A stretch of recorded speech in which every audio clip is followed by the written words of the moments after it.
We wish for you to practice your power, to know it, to direct it, to guide it, to feel the ease of it, to feel the certainty of it, to feel the confidence of it, to know that with it you can do whatever you want, to not feel threatened, will it ever go away, to feel the invincibility of it.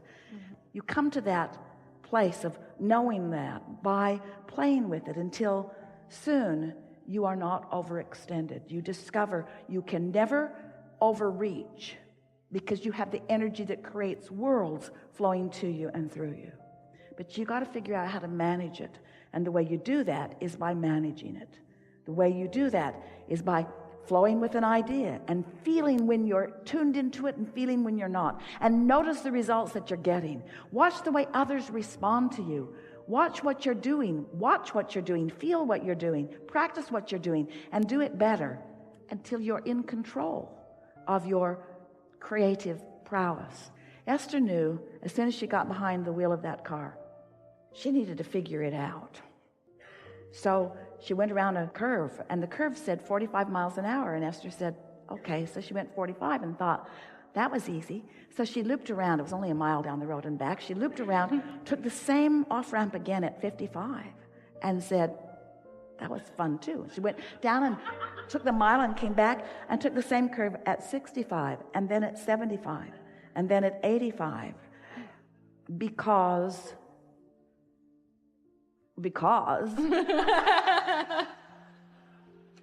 but she didn't do the 85 the first time. A little more and a little more and a little more and a little more and a little more and a little more and a little more. In other words, there are limitations. If you get a chance to talk to Esther when she's not in trance with us, tell her that there are limitations in that car. And she knows that. She's not ready to make her transition into non-physical, but when she does, it will be in that car.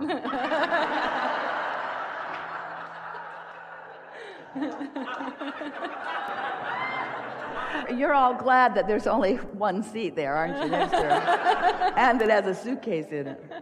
Yeah. When there is an idea that comes up or a thought that comes up, when it's active, it'll come up 20, 30 times in a day. And it'll come in as just as a passing. I want to know, do I have to work with it? Well, the work to do is to enjoy the thought when it comes. And don't contrive it. Don't try to make more of it. Focus on being the receiver of it rather than the creator of it. That really is something that we are really talking about here, isn't it? Be the receiver of it, because step one is you created it through the contrast that you lived. You already asked for it, and Source helped with the creation of it by becoming the vibrational equivalent of it. So the creation of it is done to that point. The creation of it is done. Now you're wanting to be the receiver, the allower, the realizer of it, you see. And so don't overthink it. Just put yourself in that soft place where you can receive it. And if it's coming, when you say the idea comes 20 or 30 times in a day, it's worth acknowledging what's the holdup. And the reason that we put it to you that way is because once an idea comes, then the next idea that comes will have more momentum, and the next, but you won't get 20 or 30 times into it before there's a manifestation about it.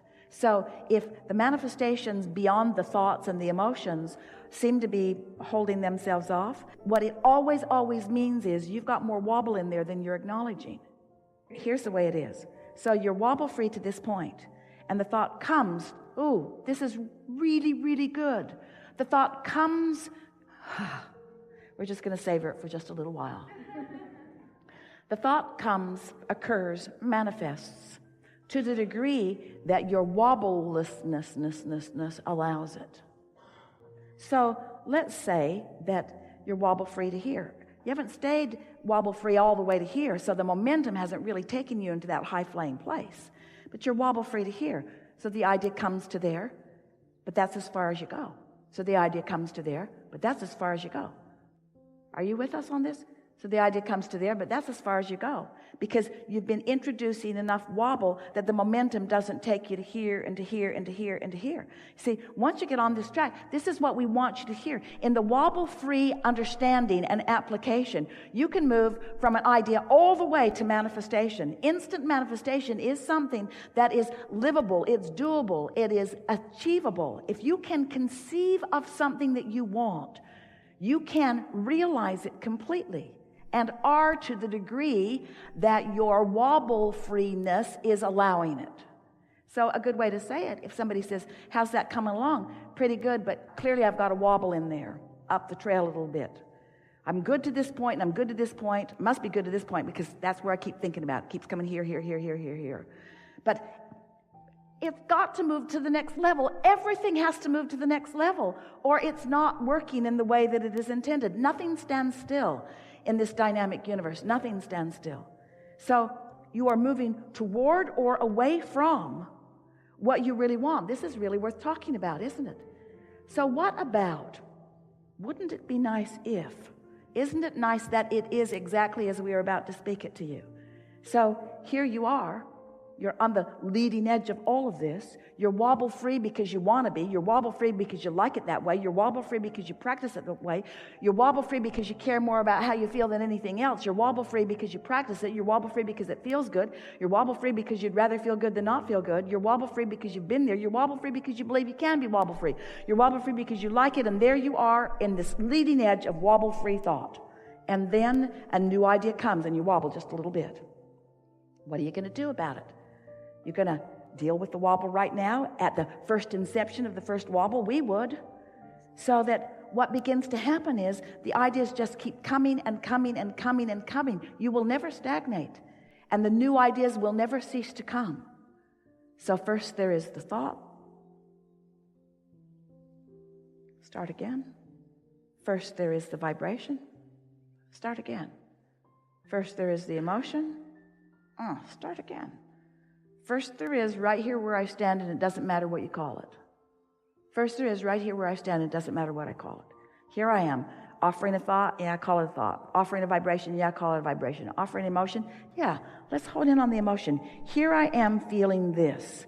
Here I am feeling this in response to thoughts and vibrations that might be obvious to me, might not be obvious to me, but if it feels good, I like this. So now I focus in on the thought. I focus in on the thought of the feeling. And then momentum begins to ensue. And then a thought comes to me.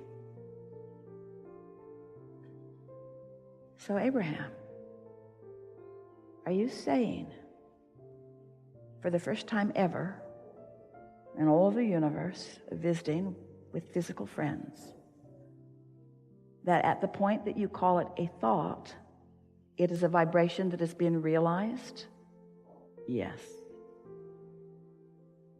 Abraham, are you saying, we're good all by ourselves, if you noticed?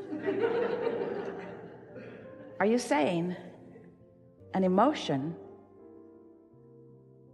becomes an emotion, that an emotion evolves from a vibration to an emotion at the point that it is realized by a perceiver like me?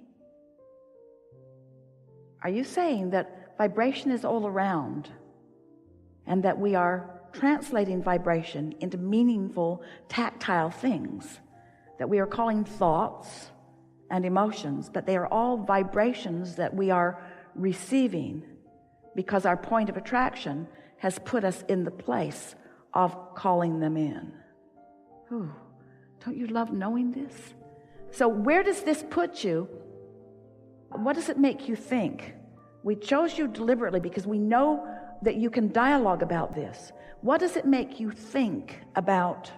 What are your vibrational translations? What thoughts and words do you want to say about the expansion of vibration?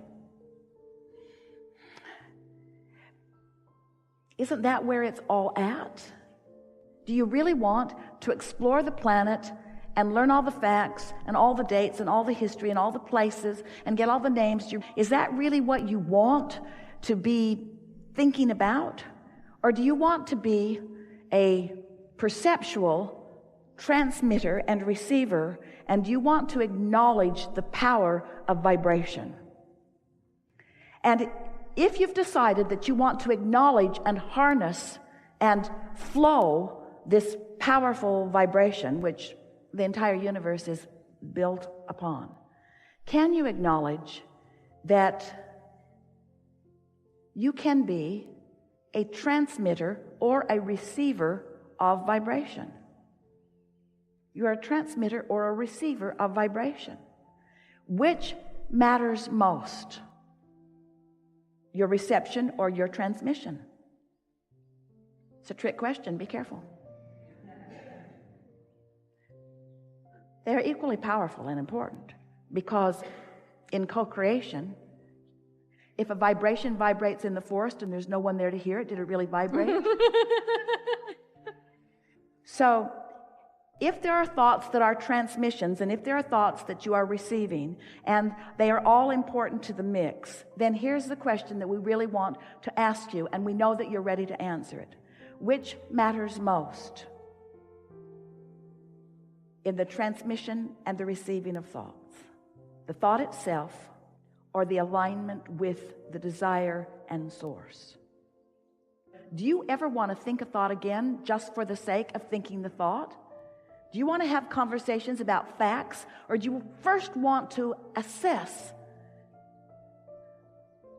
if you are receiving a thought that source is transmitting? Stay with us, because there are thoughts being transmitted all over the place. There are people transmitting thoughts that are telling you that your planet is in peril. There are thoughts that are being transmitted that are saying that you are unworthy or that you are inappropriate. There are thoughts being transmitted about all kinds of things. But if you are accepting that there are thoughts that are transmitted and thoughts that are being received, and you understand that both are important, don't you first want to put yourself in the receptive mode of aligning with thoughts that the source within you is thinking, is knowing? And then once you're in vibrational alignment, once you've received that transmission, once you're on that signal, then begin thinking your thoughts. Now we're right out here in a leading edge where we have never been before. And we are answering questions that you've been asking, because we know that you've been pondering this. You've been wondering, well, Abraham, first you said that I create my own reality. So you made me believe that I should just get out there and think. So I was out there thinking thoughts, and I go, cancel, trying to suck that thought back, because I could feel that that wasn't the thought that I wanted to think, that I wanted to manifest. And then you started telling me that while I do create my own reality, that really what I ought to be doing is receiving, that I ought to be in the mode of allowing. And so I started paying attention to the way I feel. Now you're talking about the wobble, and now I don't know, Abraham, am I supposed to be thinking these thoughts, or am I supposed to be receiving thoughts that somebody else is thinking? What's the deal here? Well, here's the deal. You want to tune to the frequency of who you are, and then collectively collaborate with the source within you in the creation of that which comes next. Because when we say that you are the creator of your own reality, we mean that everything will come to you in response to the thoughts that you're thinking. But you are among the unique handful of people who are now on the cusp of really understanding what it's like to harness the leverage of the energy that creates worlds and flow in conjunction with source, creator, source, ideas that are important to you. Can you feel the distinction that we are making? You just don't want to think any old random thought for the sake of thinking. First, you want to tune to the frequency of the creator of all that is, and then let the uniqueness of the life that you've lived manifest. So did you get that? Now we're going to tell you why that's already been going on in a version that you've been listening to from us for a while, but it's going to click into place in a whole new way. We said to you, you were non-physical before you came into this body. You still understand that, don't you? Then we said to you, you in this physical body are an extension of what is non-physical. So far, so good. You're still following that. Then we said to you, you're exploring the variety of your time-space reality, knowing what you don't want, and therefore knowing what you do want. With us so far, and launching rockets of desires, preferences, intentions, desires. You're launching them, and they are going ahead of you vibrationally, meaning that they have not yet manifested, They actually are now. It is a now reality. This vibrational reality that we began calling the vortex is the vibrational version of your creative extension. So you've already done the sifting and sorting. You've already done the asking. You've already done the creating. And now you are tuning yourself to the frequency to allow that which you've created to be received by you in full manifested form.